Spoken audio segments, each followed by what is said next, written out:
The Jewish Channel's Week in Review. Why were hundreds of thousands of Jews gathered in Jerusalem this week? A major shift for women at the Western Wall. Kosher dining in the financial district, and more of the Jewish news that's changing your world right now in this episode of the Week in Review. Hello, and welcome to the Jewish Channel's Week in Review. I'm Stephen I. Weiss. The most prominent organization fighting for women's equality at Judaism's holiest site in Israel has announced it is retreating from what had been its signature objective. Women of the Wall is the group that has led, or rather has attempted to lead, women's prayer services at or near the Western Wall for decades. With non-Orthodox prayer services at the Western Wall outlawed for many years, the group had been leading services in an area near the Western Wall Plaza called Robinson's Arch.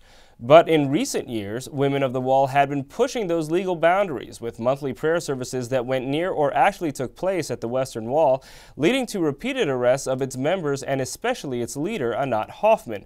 These arrests brought global attention to the discrimination against women at the holy site, as month after month, Hoffman and Women of the Wall made international headlines, and as female members of Knesset and Jewish women from outside Israel joined the prayer services.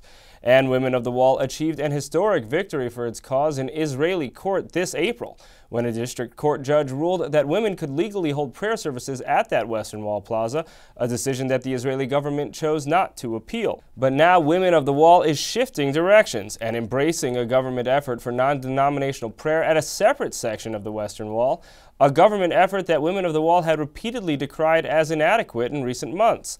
Speaking of the new section at the Western Wall, or Kotel, the group released a statement this week declaring, after going through a comprehensive and emotionally trying decision-making process, Women of the Wall's multi-denominational executive board has voted in vast majority to create a future in which, under the right conditions, the women's prayer group would pray in an equal and fully integrated third section of the Kotel. The new section is in many ways the same project proposed by Religious Services Minister Naftali Bennett and Jewish Agency Chairman Natan Sharansky in recent months. When proposed by those two leaders, the solution was roundly mocked and derided in women's advocacy circles.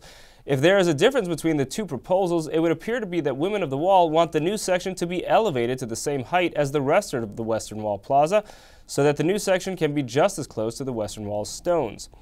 But when it comes to gathering Jews for a religious purpose, it is thought that perhaps the largest religious gathering in Israel in thousands of years took place this week, with an estimated 700,000 people crowding for the funeral of the leading rabbi of ultra-Orthodox Sephardic Jewry, Ovadia Yosef. Yosef had been Sephardic chief rabbi of Israel for 10 years, starting in 1973, and in the 1980s founded the Sephardic ultra-Orthodox political party Shas, of which he continued to be spiritual leader for decades. Shas peaked in 1999 as the third largest party in the Knesset, with 17 seats, or nearly 15% of the entire Knesset. The Shas school system now serves 40,000 students. Yosef lived to see his son Yitzchak become Sephardic chief rabbi earlier this year. Yosef grew up in Israel, moving to Jerusalem from Baghdad at the age of 4, and spent most of his life in Palestine or Israel, and became a rabbi at 20. He left Palestine for a few years to head a religious court and yeshiva in Cairo before returning to the state of Israel in 1950. Yosef was influential for his rabbinic rulings and public statements, some of which on the one hand pushed the liberal borders of orthodoxy in Israeli politics, and some of which on the other hand are widely regarded as bigotry and incitement to violence.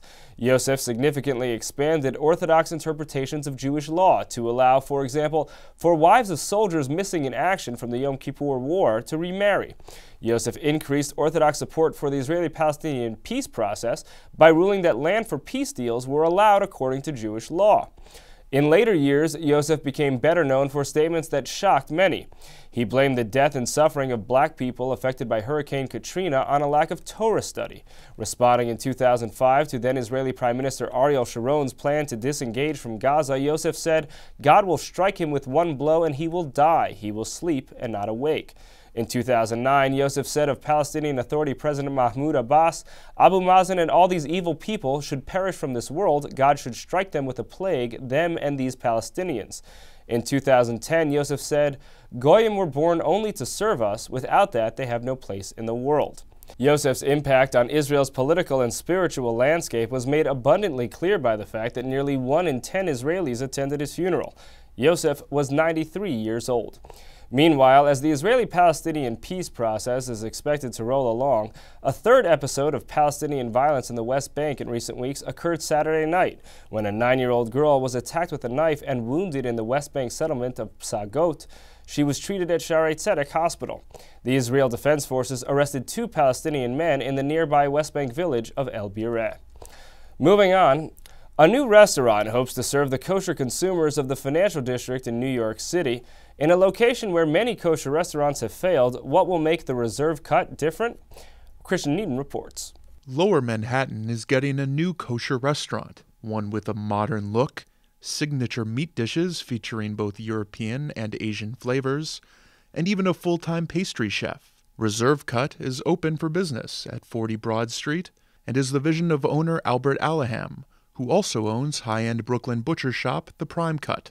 Ahead of its opening, Alaham gave TJC a tour of Reserve Cut, which he hopes will elevate the New York kosher dining experience. The idea of Reserve Cut came about from my personal and my family's experience at dining at different kosher restaurants in New York City.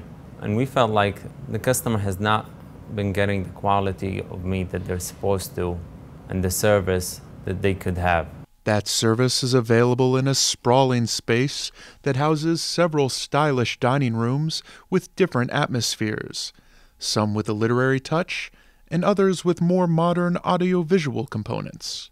And when customers arrive, chances are it will be for Reserve Cut's specialty, steak. Well, our menu has over 12 types of steaks, so we're expecting 75% of our customers to dine and have a steak by us. Customers can get a tableside view of chefs preparing their steaks, which are dry-aged on-site, thanks to a glass wall from the dining room to the kitchen. The Jewish Channel visited with executive chef Hawk Chin as he prepared 2 of Reserve Cut's signature dishes. You're going to see the kotu to beef.